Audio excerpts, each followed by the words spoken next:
Et si un simple élément de sécurité devenait aussi une affaire de précision et de design. Aujourd'hui, on va voir comment l'installation d'une barre d'appui, ça peut devenir un véritable exercice de style où chaque millimètre compte pour atteindre une sorte de perfection visuelle. La vraie question, elle est là, finalement. Comment on fait pour marier ces trois mondes? Il ne s'agit pas juste de visser une barre sur un mur, non. C'est un vrai petit défi de design où la géométrie va à la rencontre de l'esthétique pour créer quelque chose d'harmonieux.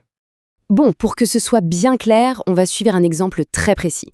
L'objectif est simple, on veut fixer une barre de 24 pouces sur un mur, et ce, avec un angle exact de 45 degrés. C'est ce paramètre qui va guider absolument tous nos calculs. Allez, on entre dans le vif du sujet. La toute première étape, ça va être de trouver les dimensions exactes pour obtenir cet angle parfait de 45 degrés. Et pour ça, un peu de géométrie de base va nous être d'une aide précieuse. Ça rappelle des souvenirs, n'est-ce pas? Le bon vieux théorème de Pythagore. C'est lui, la clé qui va nous permettre de résoudre notre petit casse-tête. En fait, la barre d'appui elle-même, elle va devenir l'hypoténuse de notre triangle imaginaire qu'on dessine sur le mur.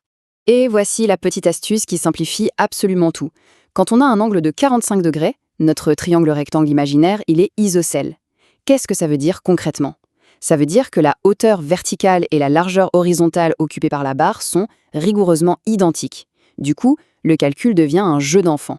On part donc de la longueur de notre barre, 24 pouces. Dans notre triangle, c'est la longueur de l'hypoténuse. C'est notre point de départ, notre donnée de base. Première étape du calcul, d'après Pythagore, c'est de mettre cette longueur au carré. Donc on fait 24 multiplié par 24 et ça nous donne 576.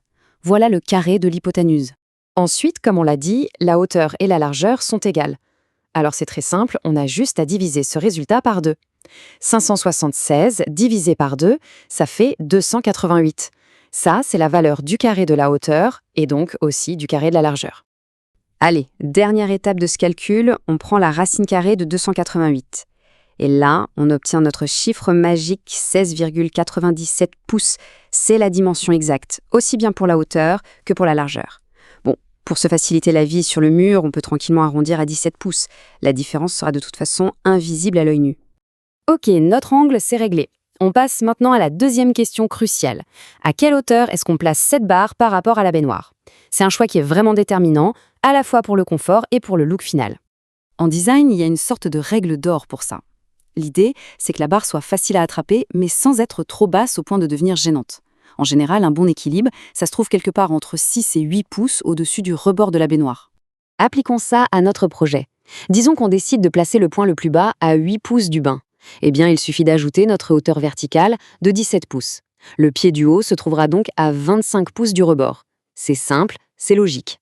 Troisième et dernière étape, l'esthétique pure. Une barre qui est bien installée, c'est une barre qui a l'air parfaitement centrée sur le mur. C'est le genre de détail qui change absolument toute la perception. Pour y arriver, on a besoin de 2 mesures.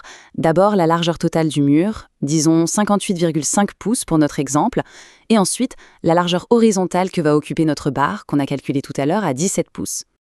Là encore, le calcul est vraiment très simple.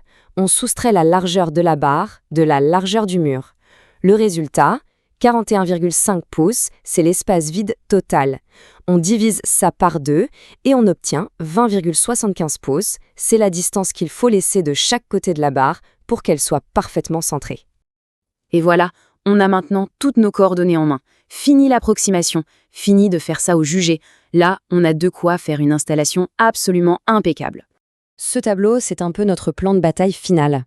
Le pied du bas, on le placera à 8 pouces de hauteur et à 20,75 pouces du coin du mur. Le pied du haut, lui, sera à 25 pouces de hauteur et à 37,75 pouces de ce même coin. C'est une véritable carte au trésor pour percer les trous pile au bon endroit. Pour conclure, cette pensée tirée de notre source résume vraiment tout l'intérêt de cette approche. On combine l'utile et l'agréable, la sécurité et le design, et tout ça de manière super efficace et rapide. Et finalement, ça nous amène à une question un peu plus large. Pour installer des étagères, accrocher des cadres, où est-ce que cette alliance entre la mesure précise et l'esthétique pourrait transformer un simple projet de bricolage en une vraie réussite? La réponse se trouve peut-être dans le prochain projet qui sera entrepris.